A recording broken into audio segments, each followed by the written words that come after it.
দর্শক আমন্ত্রণ জানাচ্ছি সবাইকে চ্যানেল 24 সাপ্তাহিক আয়োজন ইনসাইডে। আজকে আমরা 2024-25 অর্থ বছরের যে বাজেটটি আসছে সেটার সম্ভাব্য বিভিন্ন বিষয় বা দিক নিয়ে আলোচনা করব। আপনারা জানেন যে গেল কয়েক বছর ধরেই সামষ্টিক অর্থনীতির যে সূচকগুলো সেইটা মোটামুটিভাবে চ্যালেঞ্জের মধ্য দিয়ে যাচ্ছে। আমাদের মূল্যস্ফীতি প্রায় 2 বছর ধরে 10 অঙ্কের কাছাকাছি রয়েছে। লেনদেনের ভারসাম্য বিভিন্ন রকম আমরা চ্যালেঞ্জ দেখতে পাচ্ছি।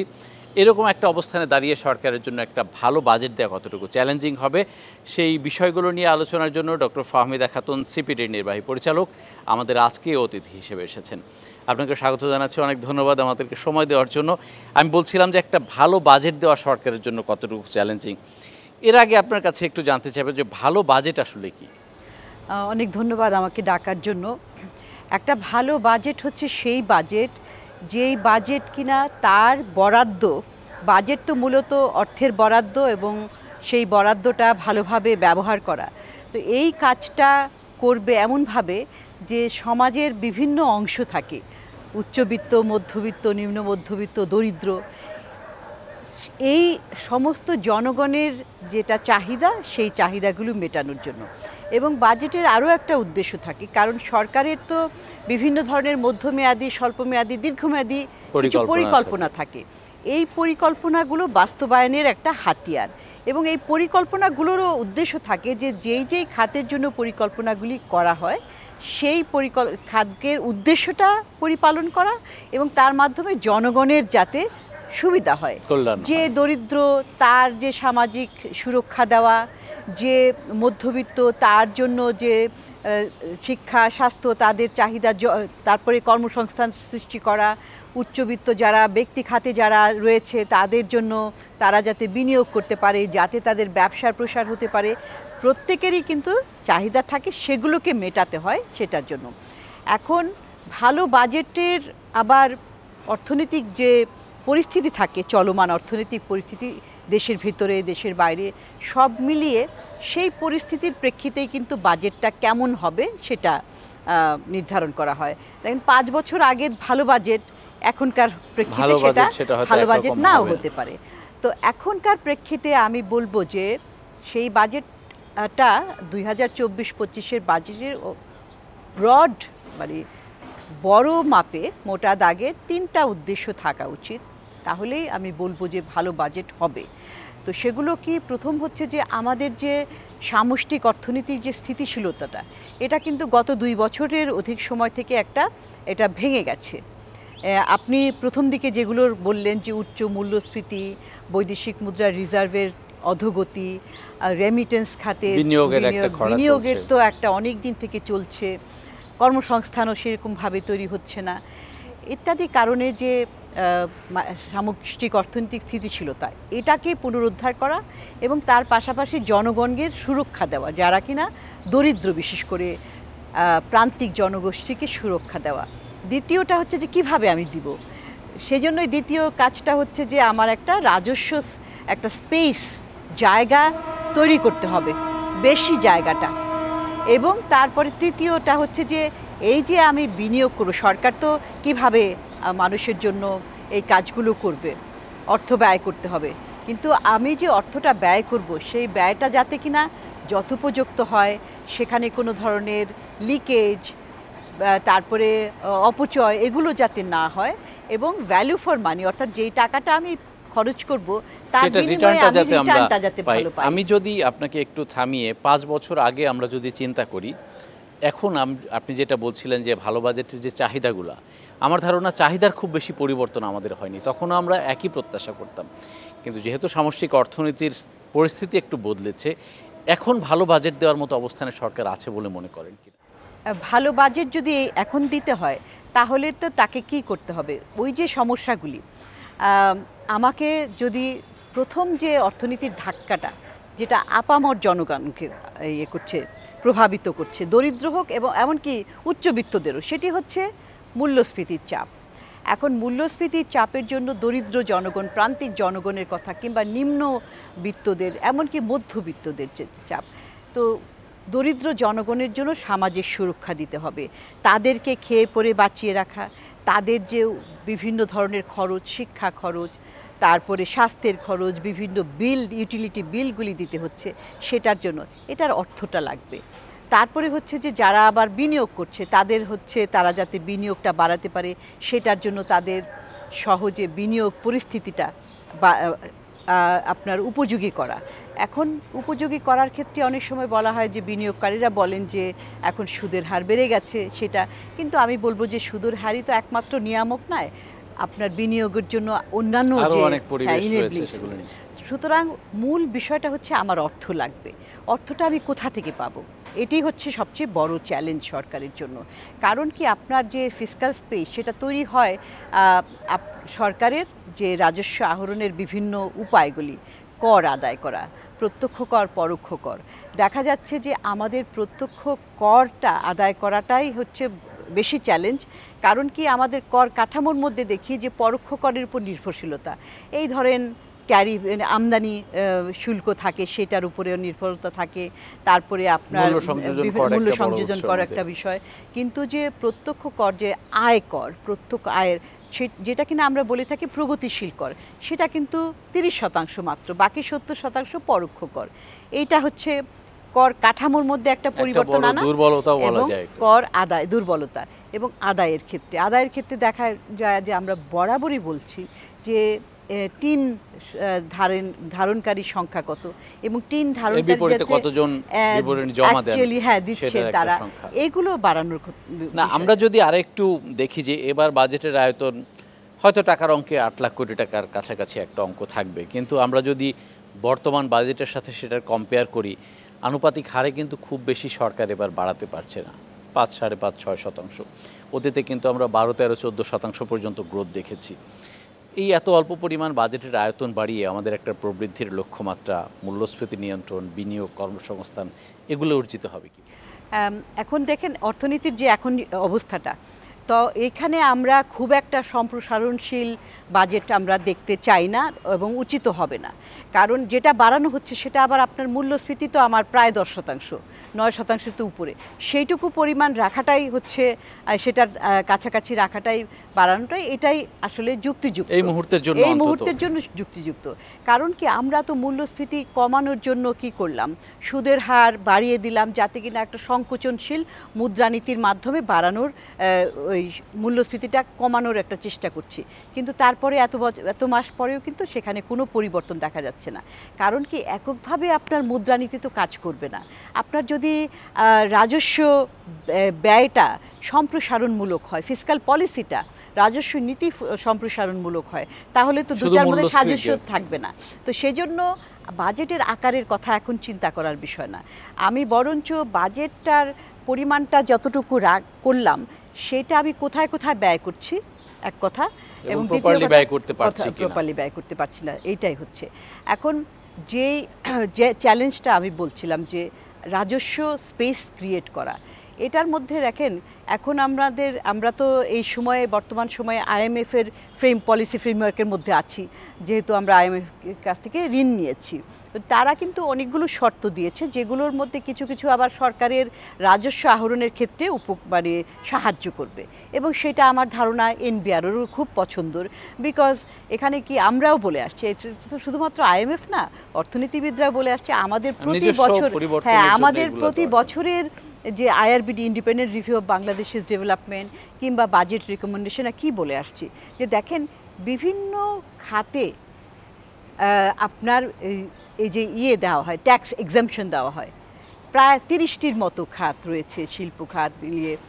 সম্প্রতি এটা নিয়ে NBR চেয়ারম্যানে বলেছেন বিপুল পরিমাণ কর ছাড় দেওয়া হচ্ছে দীর্ঘদিন ধরে, ফলে কাঙ্ক্ষিত যে রাজস্ব আদায় বা জিডিপির অনুপাতে আমরা যে হার বিবেচনা করি, চিন্তা করি, সেটা তিনি অ্যাচিভ করতে পারছেন না। IMF-এর পক্ষ থেকেও এটা নিয়ে প্রশ্ন তোলা হয়েছে। আমরা যেহেতু অগ্রসরমান একটা অর্থনীতির দেশ, সুতরাং এখানে আরও বিনিয়োগ লাগবে, উদ্যোক্তাদেরকে আরও হয়তো খানিকটা বিনিয়োগের সুযোগ করে দিতে হবে। এখনই এটা তুলে নেওয়ার মতো পরিস্থিতি তৈরি হয়েছে বলে মনে করেন কিনা? দেখেন কিছু কিছু খাত বহুদিন থেকে কিন্তু এই কর রেয়াতের সুবিধাটা পাচ্ছে, এবং শুধু তা না, তাদেরকে আবার অনেক খাতগুলোকে অর্থ সহায়তাও দেওয়া হয়েছে বিভিন্নভাবে। তো এগুলো হচ্ছে যে হ্যাঁ, বিনিয়োগের জন্য কিংবা কোনো শিল্প খাতকে প্রাথমিকভাবে গড়ে তোলার জন্য সরকারি সহায়তার প্রয়োজন পড়তেই পারে, কিন্তু বছরের পর বছর, দশকের পর দশক ধরে তো রাখার কোনো মানে হয় না। যখন একটা শিল্প নিজের পায়ে দাঁড়িয়ে যাবে, তখন সেখান থেকে তুলে নতুন খাতকে দিতে হবে। এবং একটা খাত যদি দশকের পর দশক, 10 বছর, 15 বছর, 20 বছর পরে সে যদি দাঁড়াতে না পারে, তার মানে সেই খাতের আর ভবিষ্যৎ নাই, দাঁড়ানোর দরকার নাই। তাহলে তো ওই লজিকেও তাকে তুলে ফেলা উচিত। তো সেটা একটা বিষয় যে আমি কোথায়, আমার প্রায়োরিটিগুলো কি। আমাদের দেখা যায় যে একবার, এবং বিশেষ করে যেই খাতের লবিস্ট যত বেশি শক্তিশালী কিংবা যেই খাতের অবদানটা বেশি, তারা সেটাই করছে। কিন্তু সাকসেসফুল হলে তো তখন সেখান থেকে ফেজ আউট করতে হবে। আমরা এই ফেজ আউট করাটা করতে শিখিনি এখনো পর্যন্ত, এবং যার ফলে কিন্তু যারা বড় মানে যাদের বয়সটা শক্তিশালী তারাই করছে। নতুন খাতকে বিবেচনা করে কিছু সময়ের জন্য সুবিধা দেওয়া যেতে পারে, এবং যেটা আমরা বলছি সানসেট ক্লজ, অর্থাৎ কিনা একটা পর্যায় পরে এটাকে তুলে দিতে হবে। সারা বিশ্বেই দেওয়া হয়, এটা কোনো খারাপ বিষয় না। কারণ কি, আমাদের বেনিফিটটা কোথায় হতে পারে? এই প্রক্রিয়াটার মধ্যে বেনিফিট তো অবশ্যই, যে আপনি প্রথম দিকে গড়ে তোলার জন্য সহায়তা দিলেন, সেই খাত দাঁড়ালো, সেই খাত আপনার কর্মসংস্থান তৈরি করলো, বিকশিত হলো, তারপরে সে নিজের পায়ে দাঁড়ালো। আবার নতুন আরেকটা, যেখানে সেখানে না, যেখানে আমার সম্ভাবনা রয়েছে, আমার দেশের অভ্যন্তরের বাজারের জন্য, বৈদেশিক বাজারের জন্য সেটা, এবং এটার মাধ্যমে বিনিয়োগ আকর্ষণ করা হয়। কিন্তু আরেকটা জিনিস যে তুলে ফেলার, এটার ফলে কিন্তু সরকার কি, আপনার এখানে কিন্তু ট্রেড অফ হচ্ছে, যে আমি সরকার ব্যয় করলাম একটা খাতের জন্য, কিন্তু আমি অন্যদিকে আবার পাচ্ছি। কিন্তু এটা যদি ক্রমাগতভাবে দিতে থাকি, আমি তো অন্যদের বিকাশ বন্ধ করে রাখলাম। সেই জন্য এটা ট্রেড অফটা তখন আর কাজে লাগছে না।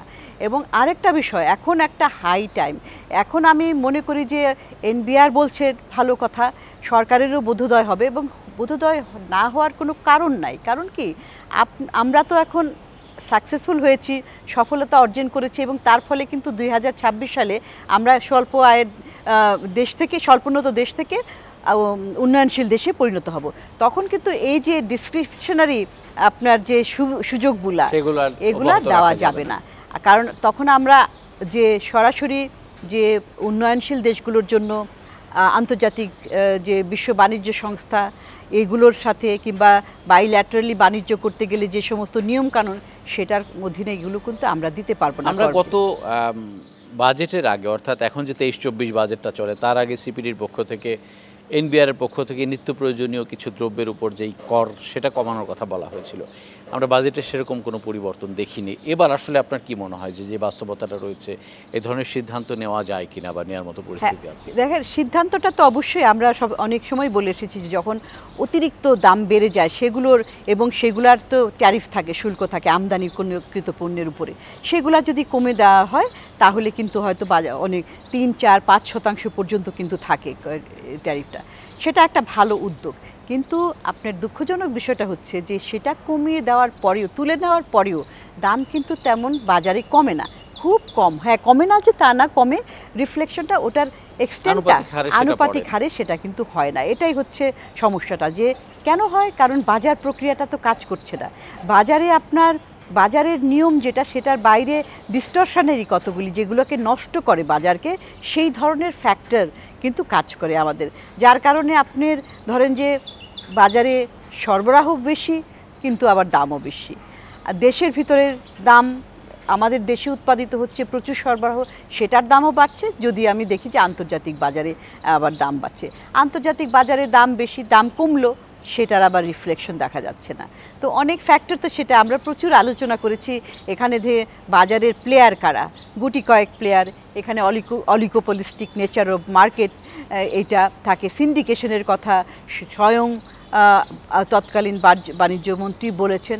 তো এগুলো তো আমরা জানি। এবার আসলে বাজেটে কি এখানে কোনো উদ্যোগ নেওয়ার বিষয় আছে কিনা আপনার মনে হয়? বাজেটে আমার যেটা হয় যে এখন তো কিছু কিছু এনবিআর কিন্তু কিছু কিছু সুবিধা পাবে এর মধ্যেই। কারণ কি, এই 2024-এই তো অনেকগুলো ওই যে শিল্প থেকে ট্যারিফ তুলে দেওয়ার কথা, কি বলে, যে ট্যাক্স এক্সেমশন যেগুলো, সেগুলো তুলে দেওয়ার কথা বলা হয়েছে, করতে হবে। কারণ আমরা আইএমএফের কর্ম পরিকল্পনার মধ্যে রয়েছি, এই সুবিধাটা হবে। দ্বিতীয়ত আরেকটা হচ্ছে যে ভর্তুকি কমিয়ে দেওয়ার, এর মধ্যেই আপনার যে তেলের যে স্বয়ংক্রিয় পদ্ধতিতে তেলের সেটা যে দাম already আমরা চালু সেটা করেছি, অলরেডি এটা। চালু করেছি, এটা একটা। প্লাস আবার দেখা যাচ্ছে যে এর মধ্যে ইউটিলিটির দাম, বিদ্যুতের দাম সহ দামটাও বাড়ছে। সুতরাং সরকারের তো কয়েকটা জায়গা থেকে কিন্তু অর্থ আসবে, একেবারে যে অর্থ আসছে না তা না, কিন্তু তো সেই প্রেক্ষিতে এই টাকাগুলি যেগুলি আমরা পাচ্ছি, কিছু কিছু আমরা দরিদ্রদের জন্য খরচ করতে পারি, এই সামাজিক সুরক্ষার বাড়াতেই পারি, এটা বাড়ানো উচিত আমরা সেটা মনে করি। তো একেবারেই যে টাকা নাই সেটাও না, কিন্তু টাকাটা কিভাবে খরচ করব সেটার মূল বিষয়টা। আমরা সরকারের ব্যয় ব্যবস্থাপনার দিকে যদি আরও একটু নজর দিতে বলি আপনাকে, দীর্ঘদিন ধরে এই আলোচনাটা আমাদের এখানে চলে আসছে যে শিক্ষা এবং স্বাস্থ্যের মতো গুরুত্বপূর্ণ খাতে আমরা এখনও পর্যন্ত বরাদ্দ প্রত্যাশা অনুযায়ী বাড়াতে পারছি না। এই ব্যর্থতাটা আসলে কার? কেন আমরা দীর্ঘদিন ধরে এই কথাটা বলেই যাচ্ছি? ব্যর্থতাটা আসলে একদিকে তো আমাদের আসলে চাহিদা, আমাদের অর্থনীতির আকার বড় হচ্ছে, আর আরেকটা বিষয় হচ্ছে যে আমাদের জনসংখ্যার দিকে তাকাতে হবে, যে জনসংখ্যার চাহিদা তো অনেক বেশি, সেই অনুযায়ী আবার অর্থনীতি এত বড় না। তো সেই জন্য আমাদের কিন্তু প্রাধিকার যেগুলো থাকে, একটা প্রাধিকার আরেকটা প্রাধিকারের সাথে প্রতিযোগিতা করে কোথায় দিব। এখন আমি অবকাঠামোতে দিব খরচ করব, নাকি শিক্ষা খাতে খরচ করব, নাকি আমি বন্যা দুর্যোগ এর জন্য খরচ করব, এরকম প্রত্যেকটাই আপনার কাছে মনে হবে যে খুবই গুরুত্বপূর্ণ। অবকাঠামোতে যদি বিনিয়োগ না করি, আমি কিভাবে বিনিয়োগ ইনভেস্টমেন্ট যেটা ব্যক্তি খাতের বিনিয়োগ, বৈদেশিক বিনিয়োগ আকর্ষণ করব। বৈদেশিক বিনিয়োগ না থাকলে, ব্যক্তি খাতের বিনিয়োগ না থাকলে কর্মসংস্থান সৃষ্টি হবে না। তা না হলে আমার পার ক্যাপিটা ইনকাম বলি, দারিদ্র্যের বিমোচন করি, এগুলো কোনোটাই হবে না।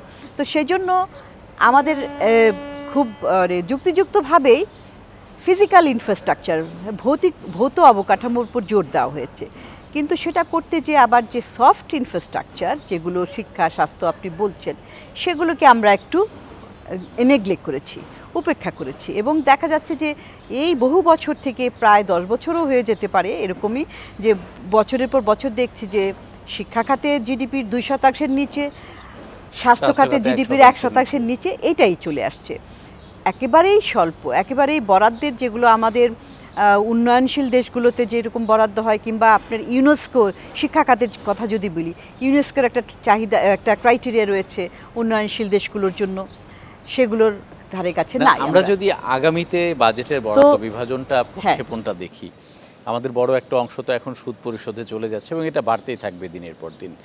অন্যান্য খাতে যে আমি কমিয়ে শিক্ষা স্বাস্থ্যতে বাড়াবো সেই সুযোগটাও কম। তার মানে কি সামনে যতদিন যাবে এই জায়গাগুলো এরকম সংকুচিত থেকে যাবে? এটা সেটার জন্যই তো আসলে আমাদের কিন্তু এই যে ফিসক্যাল স্পেস, রেভিনিউ, রাজস্ব আহরণ, এটা বাড়াতেই হবে, এইটার আর কোনো বিকল্প নাই। এখন দেখেন রাজস্ব আয় বাড়ানোর কারণে আমাদের যে এই যে কোন সম্পদ কোথায় নিব, এটা একটা। আরেকটা বিষয় বলতে চাই যে খালি বরাদ্দ তো না, এই খাতগুলোতে কিন্তু ব্যয়ও হয় না। তো ব্যয় এমনিতে আপনি কম দিচ্ছেন, তারপরে ব্যয় না করলে পরবর্তী বছরে তো তাদেরকে তো অর্থ মন্ত্রণালয় দেখবে যে কে খরচ করতে পারলো, কে পারলো না, সেই অনুযায়ী। আর যে এই রাজস্ব আয় বাড়ানোর জন্য আমাদের কিছু স্বল্পমেয়াদী দেখেন ট্যাক্স করে দিলাম, এক্সাম্পশন বন্ধ করে দিলাম, তৎক্ষণাৎ বেড়ে গেল, কিন্তু মধ্যমেয়াদী কিছু কাজ করতেই হবে। পুরা রাজস্ব ব্যবস্থাপনাটাকে, এটার জন্য যে আপনার সংস্কার করা, এটা তো করতেই হবে। প্রথমেই বলা হচ্ছে, সবাই আলোচনা করছে যে সেটা হচ্ছে যে এই রাজস্ব আহরণ এবং রাজস্বের যে নীতি নির্ধারণী, এই দুটাকে আলাদা করা, ট্যাক্স ডিপার্টমেন্টকে অটোমেশন করা, মানব সম্পদের দক্ষতা আদায় করা, ভিএটি যেটা পলিসি করা হয়েছে 2012-তে, সেইটাকে আপনার কার্যকরী করা, এবং আরও নতুন নতুন করের ক্ষেত্র তৈরি করা, প্রপার্টি ট্যাক্সের জন্য, ওয়েলথ ট্যাক্স, এই সমস্তগুলা, এগুলো কিন্তু অনেক কাজ বাকি রয়ে গেছে, এগুলা কিন্তু পাশাপাশি করে যেতে হবে। আর আরেকটা হচ্ছে যে আমাদের ব্যয় ব্যবস্থাপনার বিষয়।